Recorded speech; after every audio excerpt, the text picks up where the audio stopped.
Կարևոր է իմանալ երեքփաստ աուրայի մասին։ Աուրան ձևավորվում է կյանքի առաջին 40 օրվա ընթացքում, որին մասնակցում են մարդու մարմնի բոլոր օրգանները։ Ամեն 40 տարին մեկ աուրան վերանում է և 40 օրվա ընթացքում նորից ձևավորվում։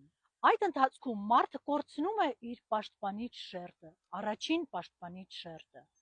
Այդ իսկ պատճառով էլ չի թույլատրվում նորածինների շփումը այլ մարդկանց հետ, միմիայն ընտանիքի անդամների հետ կարելի է շփվել, և չի թույլատրվում նշել 40-ամյակը և ամեն 40 տարին։